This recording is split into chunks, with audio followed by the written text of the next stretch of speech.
1954. 70 miles from the first shot of Operation Castle, a device with 1,000 times the energy of the bomb that shattered Hiroshima, exceeding the power of that bomb as vastly as it exceeded the greatest high-explosive giants of World War II. Multi-megaton weapons are here, stockpile items as of today, with potentialities that compel revision of previous military concepts. But without full knowledge of those potentialities, intelligent revision is impossible. To gain such knowledge, the Armed Forces Special Weapons Project conducted extensive military effects tests for the three services during Castle.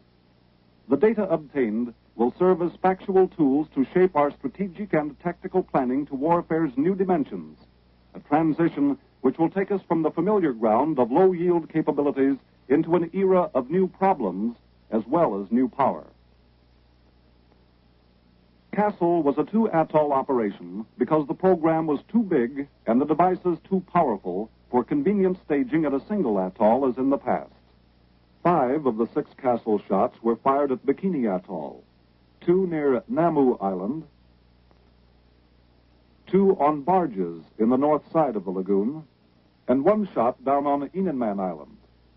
At Eniwetok Atoll, some 200 miles to the west, only 1 shot was fired, number 6, on a barge in the old Ivy Mike crater. Ground space in the Pacific Proving Grounds is scanty in the form of small islands, and many of Castle's projects were handicapped by this fact. For one thing, it was not practical in most cases to lay out instrument lines involving runs over dry land alone for any sizable distances. It should also be remembered that all Castle shots, like Ivy Mike, were surface bursts. 2 of them fired in ground surface cabs, and the other 4 fired on barges. We therefore do not as yet have any empirical data on effects of multimegaton air bursts. Looking now at the data we did obtain, we may first consider the nuclear radiation aspects. Initial gamma measurements on this operation employed orthodox techniques with chemical and film dosimeters and scintillation detectors at a number of island and reef stations. These studies confirmed Ivy Mike's indications that initial gamma from a high-yield device differs considerably in delivery timing from that of a weapon in the kiloton range. Roughly 50% of the initial gamma dose from kiloton weapons arrives within the first half-second after the burst, allowing no time for target personnel to take cover. With a multi-megaton bomb, however, some 80 or 90% of initial gamma will not arrive on target until after arrival of the shock front. At fair distances, this could provide a number of seconds for target personnel to take such cover as may be available. This timing differential becomes of academic interest only in view of another Castle finding. It developed that initial gamma dosage at ranges of concern reached only about 1/10 of the predicted levels. This means that initial gamma from the big weapons drops off to military unimportance at ranges at which blast and thermal will still cause almost 100% casualties outside of heavy bunkers. Measurement of neutron spectrum and flux were made indirectly by study of nuclear changes in threshold detector elements exposed on sample mounts at various distances.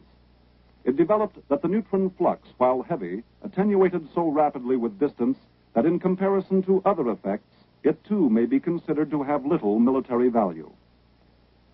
We come next to a field in which the radiological effects of megaton surface bursts are far from negligible, are, in fact, of profound importance. Ever since the 1 kiloton surface burst of Jangle in Nevada, we have recognized that such bursts may produce widespread residual contamination of significant intensity. Limited investigation on Ivy gave us scanty data, so our biggest Castle project was in this area. Further knowledge was a military necessity as well as grimly relevant to the defense of American cities. It is worth emphasis that only surface or subsurface bursts produce important fallout, and for the moment we will consider only land surface bursts reasonably approximated by the first Castle shot. The seawater involved in this fireball did not significantly alter the radiation levels or distribution of local fallout from what would be expected of a land surface burst.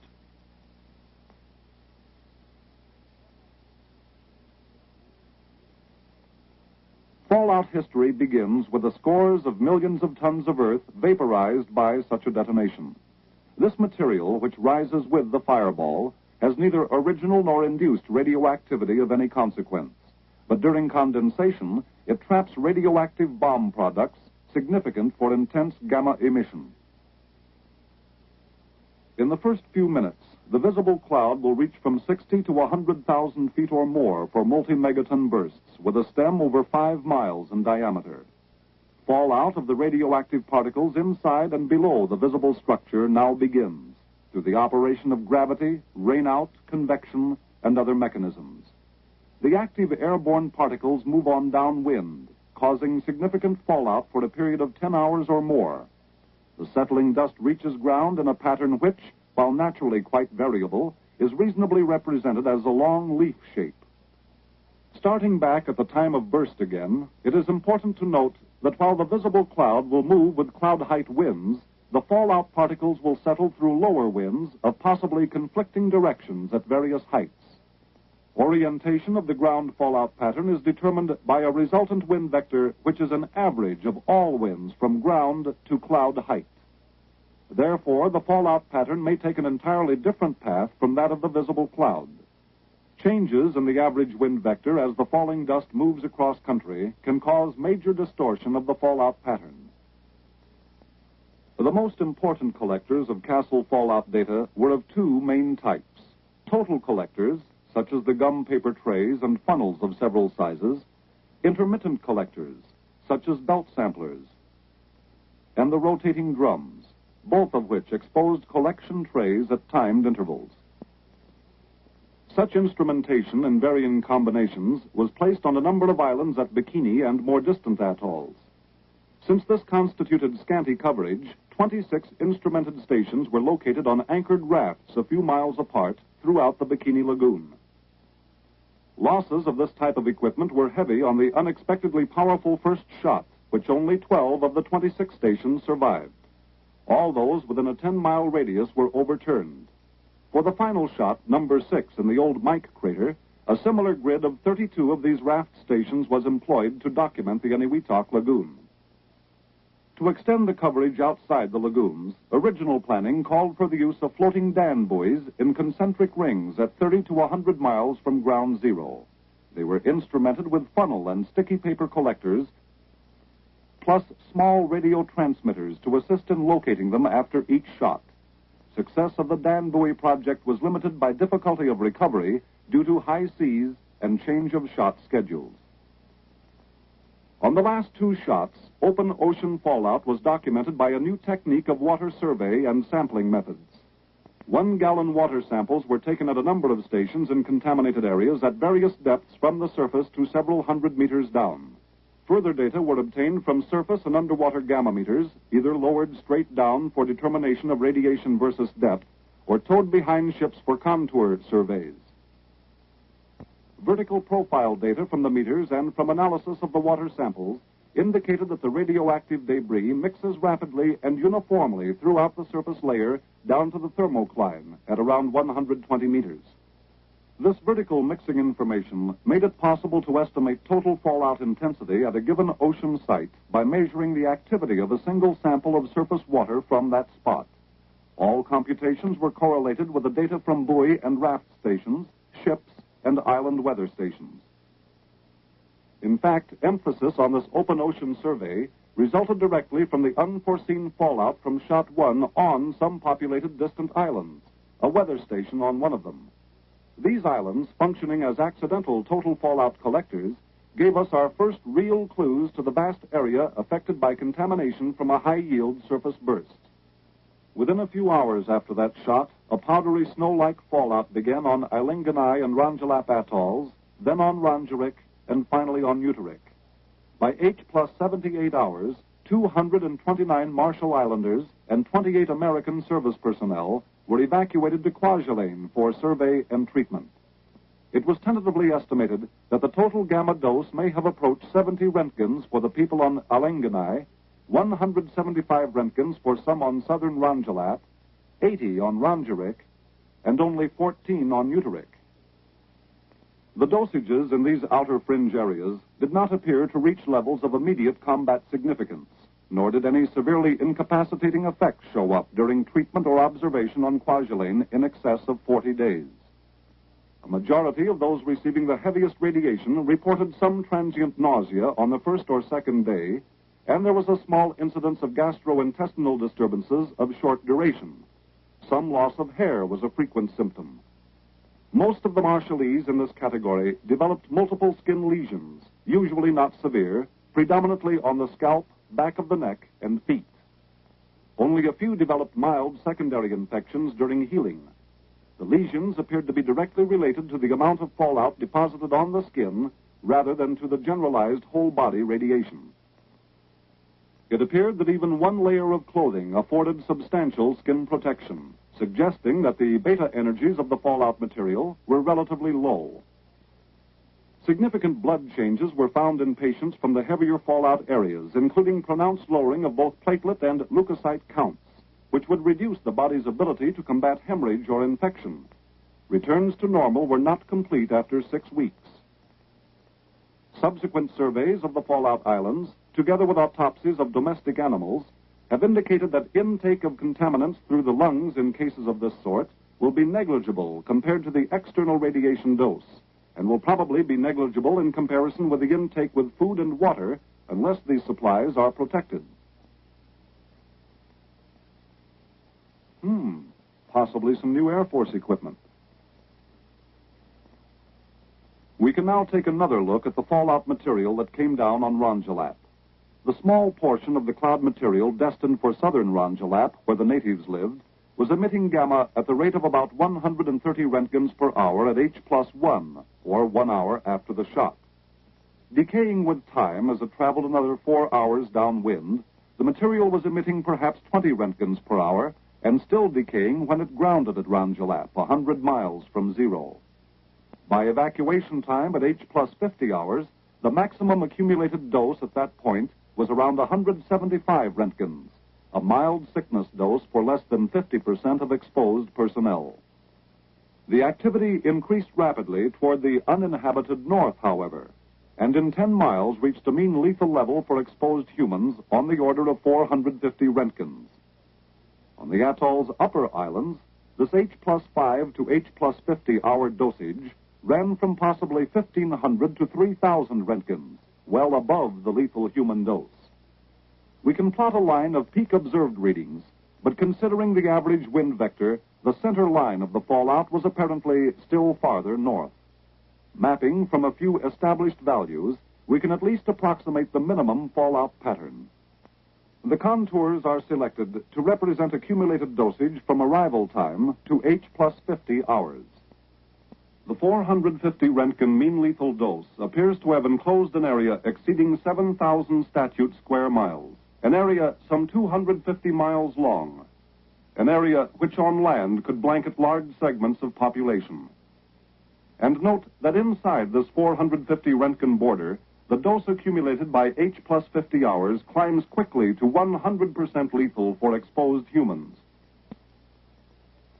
On the defensive side, it should be remembered that the gamma intensity of fallout at H+7 hours has decayed to 1/10 what it was at H+1, and by H+48 hours, it is only 1/100th of the H+1 value. Additionally, the shelter of a frame dwelling will cut the dose rate to 1/2 of the outside rate, and a position in the basement would reduce it to 1/10. Attenuations in excess of 1,000 can be gained in basements or middle stories of multi-story buildings, or in simple shelters with at least 3 feet of earth overhead. In general, however, it should be recognized that the best average shelter available in cities will cut dose rates only to a level between 1/4 and 1/8 of the full dose. Immediate evacuation when fallout begins is not too promising, both because of sheer physical difficulties and because of probable lack of data as to safe and dangerous areas. The most practical solution appears to be the widespread use of available shelter for 2 to 4 days before attempting mass evacuation. We will consider now a phase of the fallout studies which was of major importance to naval operations. This was an experiment with a pair of modified Liberty ships to determine the effectiveness of a saltwater spray system designed to wash contamination from weather surfaces as a ship progresses through a heavy fallout area. Additional studies were made of the effectiveness of decks and other ship structures for shielding interior locations and of the entry of airborne contaminants through ventilation and boiler air systems.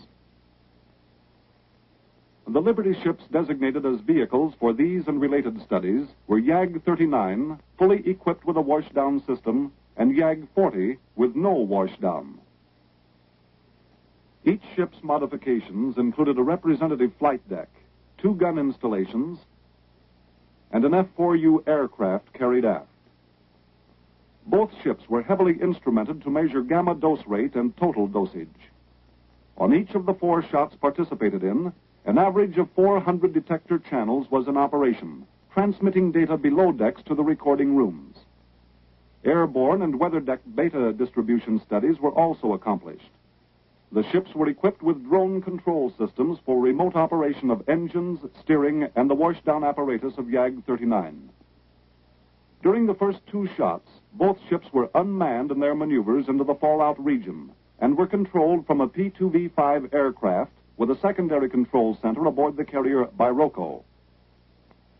During the remaining shots on which the project was active, shots 4 and 5, YAG-39 was manned by a small crew which controlled the ship from a well-shielded compartment. This party in turn exercised radio control of the nearby YAG-40. During these exposures to heavy fallout, the flow rate of YAG-39's washdown was approximately 2,000 gallons per minute. Radiation levels below decks remained low enough to permit the crew to take the ship back to Eniwetok Lagoon after each shot. YAG-40, unprotected by washdown, could not be manned for the return trip. After each test period, radio control was dropped and the ship was towed back to Eniwetok. At Eniwetok, the F-4U airplanes were removed to shore for further study and cleaning operations.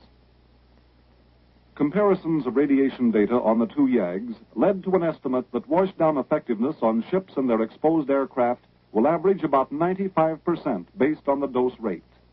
Shielding studies indicated that weather deck gamma levels will be attenuated by distance and structural shielding to a fraction estimated at 2/10 in compartments close to the weather surfaces and approximately 1/1000th in interior compartments below armored decks. Boiler air system contamination appeared to be minor, and the mushroom heads on ventilation intakes reduced the airborne gamma contamination below decks by 99%. Stopping the fans made no apparent difference. Some Shot 5 figures will give a rough idea of the levels of intensity involved in the project. By 10 hours after the shot, measured areas on YAG-39's decks had, in spite of the washdown, accumulated an average total dose of some 40 Roentgens. YAG-40's cumulative dose was 400 Roentgens, approaching a mean lethal dose. 15 hours after the shot, random sampling on YAG-40's decks still showed a dangerous 25 Roentgens per hour, while on YAG-39 it was only 2 Roentgens, a negligible rate by comparison. The weight of the spray assembly can be minor, even for fighting ships, and the entire head of water can usually be handled by a ship's normal pumps. It is concluded that the washdown system can serve the purpose for which it was designed, to hold gamma radiation below decks of combat ships within tolerable levels in such fallout areas, and to hold weather surface contamination to levels permitting immediate topside emergency action after leaving the fallout.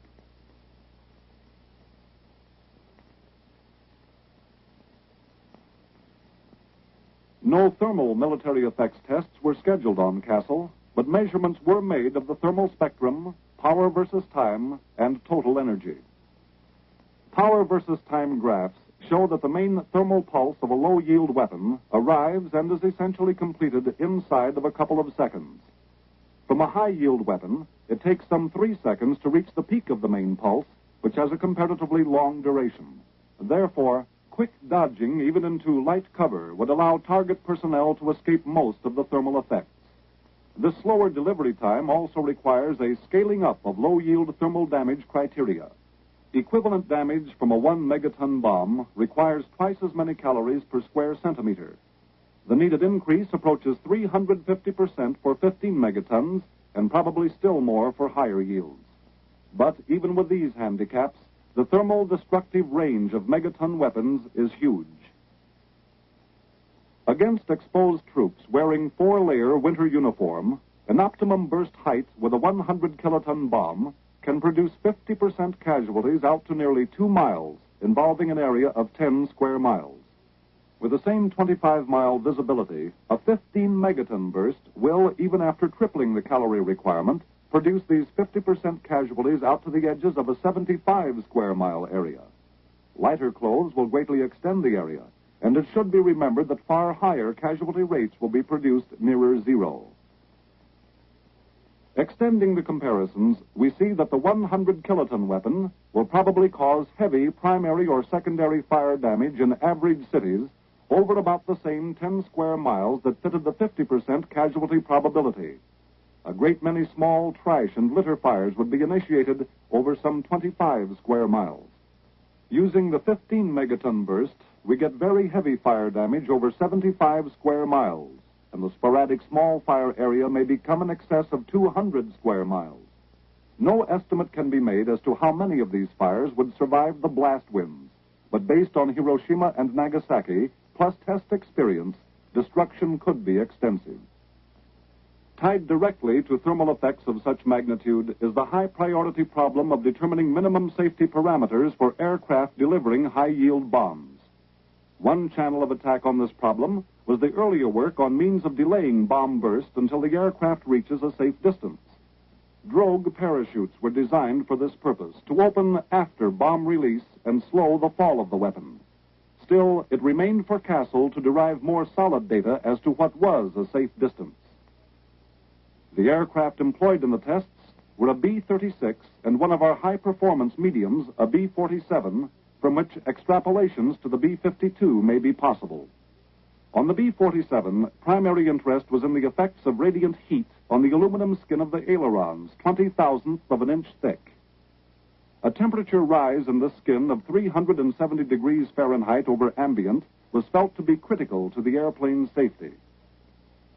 The critical peak overpressure for the B-47 was considered to be 1 psi, and it was estimated that this envelope, as well as the gamma and gust loading envelopes, would lie well inside the thermal envelope at the chosen altitude of 35,000 feet.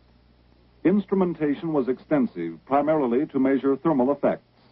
A total of 43 thermocouples was installed at selected points in skin and supporting structure. Radiometers and calorimeters in the fuselage gave thermal time history and total input. Additional instruments included accelerometers, strain gauge bridges, pressure gauges, and numerous temp tapes attached to the skin. 6 cameras under the fuselage were aimed at zero to assist orientation calculations. A thermal shield was designed for attachment to the inside of the canopy of the aircraft to protect the pilot and co-pilot. For locating the test aircraft's flight positions, radar was supplemented by the accurate radist system, which used the heterodyning or phase relationships of radio signals from transmitters on the ground and on the aircraft. Participating on 5 of the shots, the B-47's flight pattern was selected to position it where it should receive the theoretical maximum allowable temperature rise, 370 degrees in the aileron skin. In practically every instance, the maximum skin temperature rise was substantially lower than predicted for the observed input, indicating that predictions of heat absorption and transfer and of cooling factors were conservative. Heat damage was in all cases minor, involving only some patches of blistered paint at various points. Because of the B-47's high escape speed, the highest overpressure recorded was around 1/3 of a pound, and the only blast damage was a split rubber coupling on the in-flight refueling manifold. On the B-36, also heavily instrumented, the maximum safe thermal level had been defined as that causing a 400-degree Fahrenheit temperature rise on the 20,000th of an inch magnesium skin under the elevator. This skin and other critical underside areas were white enamel coated to increase thermal reflectivity. 0.8 of a pound to the square inch was estimated to be the safe overpressure level, beyond which critical dishing in of bomb bay doors and buckling of skin might occur. The B-36's flight patterns placed it tail-on toward all but the last shot, for which it was flown head-on for both thermal and blast phases, with a sharp turn later to avoid the cloud. As a matter of record, no prompt gamma or fallout problems were encountered by either test aircraft. For the highest intensity thermal input recorded on the B-36, the skin temperature rise approached 260 degrees, 65% of critical. Predictions, especially for thermal response, were again generally conservative, with some inconsistencies. One effect observed was an abrupt momentary rise in jet tailpipe temperatures above the normal 500 degrees Fahrenheit. This appears to be the result of choking of the jet exhaust by overpressure and material motion associated with shock wave passage. However, no jet turbine damage was observed. At blast arrival on several of the shots, the B-36 reciprocating engines momentarily dropped and then raised their speeds by several hundred RPM before returning to normal. This was due to the engine torque balance being upset by the increased density and the gust immediately behind the shock wave.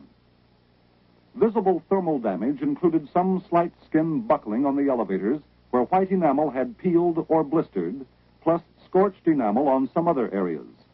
Some unprotected sponge rubber was burned around the lower aft blisters, one of which also developed cracks from thermal and or shock effects. Spotty blistering and blackening appeared on the radome. The highest overpressure reached the critical 0.8 of a pound level, with the average around half a pound. Blast damage included characteristic sheet metal dishing of wings, bomb bay doors, lower turret and landing gear doors, spotty rivet failure, and severe crushing of the radome. The highest gust loadings were on shot 5, reaching 60 to 90% of design limit load at various critical stations. It is concluded that the B-36 can withstand the critical overpressure of 0.8 of a pound with some minor damage. However, with current delivery techniques, the B-36 delivering multi-megaton bombs will experience less than this overpressure.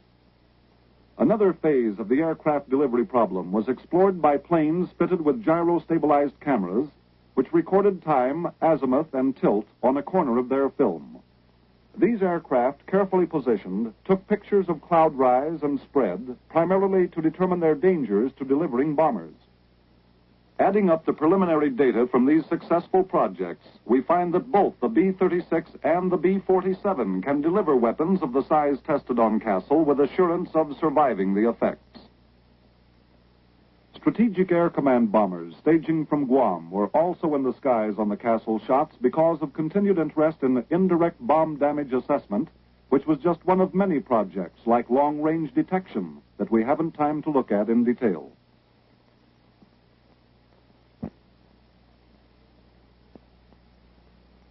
While many phases of basic blast phenomena were measured on Castle, the projects were not on a large scale.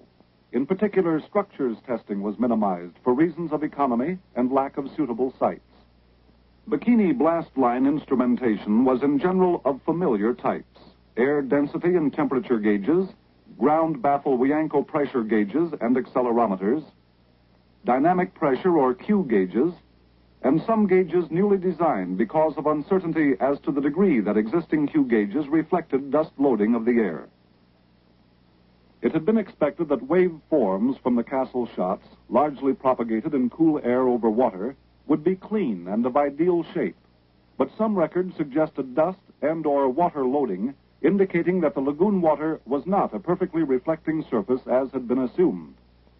However, the non-ideal behavior apparently did not significantly affect peak pressure levels, whose curves in general conformed well with standard cube root scaling theory. An interesting development on shot 3 was a rainstorm, which at shot time apparently lay with one edge roughly over ground zero, which was in a cab on Enenman Island. Instrument readings to the east and west indicate that this unmeasured rain dampened peak pressure levels by approximately 15%, which is compatible with theory for a rain of quite moderate intensity.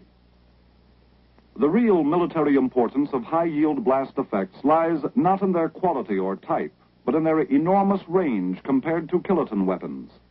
Defining blast range in terms of destruction may be more arbitrary than precise, but the Japanese surveys indicate that 8 psi, will destroy all wood frame structures, multi-story masonry wall structures, light steel frame buildings, and conventional reinforced concrete or brick buildings. This can reasonably be defined as severe damage. 4 psi will heavily damage portions of any normal building with near collapse of all lightly built structures. We will call this level moderate damage. A 100 kiloton weapon at optimum height will cause severe damage over an area of 5 square miles and moderate damage over 12 square miles. Contrast this, 5 and 12, with 80 square miles of severe damage and 240 square miles of moderate damage from a 15 megaton surface burst like Shot 1. 240 square miles, more than 20 Hiroshimas in a group, more than 10 Manhattans, in which blast compounded with fire may bring almost total destruction. An idea of the extensive damage that 15 megatons can do at still greater distances is obtained by a look at the Bikini Base Camp on Inanman Island, almost 16 miles from Shot 1. The overpressure reached around 1.6 psi with a 12-second positive phase, and the area concerned in destruction of this order would be some 800 square miles, nearly 3 times the area of all the boroughs of New York City. Numerous secondary fires would probably aggravate the damage in any metropolitan area. Tree stand studies involved mainly stands of coconut palms up to 50 feet tall and stands of Pisonia, a native broadleaf similar to the American beech and averaging up to 80 feet high and 3 feet thick at breast height. Palm stand before and after pictures show almost half the trees broken by 4¼ psi. Here is a before picture of a Pisonia stand 12 miles from Shot 1, and then some afters.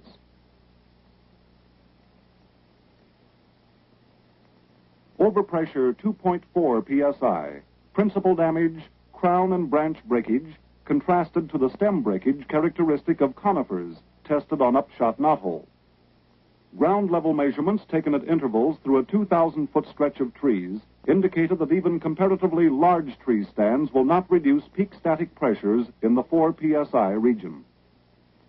Crater depth measurements made on Castle by sonic fathometer showed only the apparent crater depths, which may have run 30 to 50% less than the true craters, which were partially filled by disturbed earth and layers of water-drifted sand or mud. 14½ megatons fired on a reef surface left a crater some 6,000 feet across. Estimated true crater depth, 240 feet. Note that the depth was only about 8% of the width. 130 kilotons fired on the surface of Inanman Island made a crater 700 feet across. Estimated depth, 75 feet. On small shots, the depth-to-width ratio seems to increase substantially. Here, a 6 megaton device was detonated at the surface of water 160 feet deep. The crater went 90 feet into the lagoon bottom and was 1,500 feet across.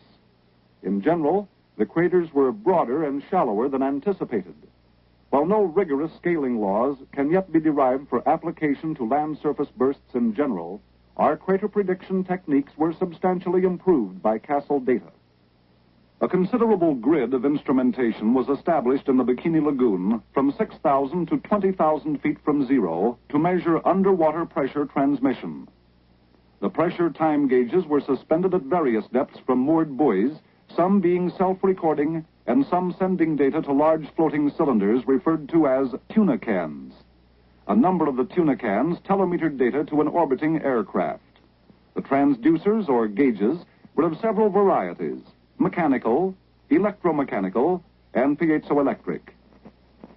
The underwater pressures were of military interest from the standpoint of effects on ships, submarines, sub-pens, harbor facilities, minefields, and dams. The primary finding was that the pressures from a shallow water surface burst were about of the same magnitude as the air overpressures at the same distances, and are therefore probably of small military value. A related project was a study of minefield clearance, in which arrays of American and Russian mines were moored between 2,000 and 18,000 feet from a 6 megaton water surface burst. Only the American Mark 39 mines survived at 3,500 feet. while at 4,500 feet, the Russian also survived. About 60% of the older United States models survived at 7,000 feet, and no mines were damaged at 11,000 feet. It should be remembered that it took 6 megatons for these effects, and a 20-kiloton device might possibly not be reliable beyond 500 feet, though the scaling factors are uncertain. Instruments were set up on some of the Bikini Islands and coral heads in the lagoon to study water waves generated by the high-yield bursts. The waves followed normal shallow water propagation theory to a degree, but a number of anomalies of timing and amplitude remain to be explained. A 12-megaton shot in the northern lagoon sent water 5 feet deep over an island 12.5 miles away, 8 feet deep over one at 12 miles, and 10 feet over an island at 17 miles. Such waves, acting beyond the radius of strong blast effects, could obviously be very damaging to certain categories of shoreline targets. One aspect of the dynamic or wind pressure investigations on Castle involved exposure of groups of jeeps to what were expected to be classical or undeformed shock waves.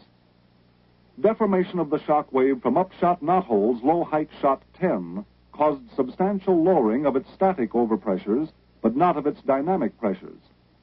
Equipment damage was excessive for criteria based on the low static pressure, which is the usual parameter.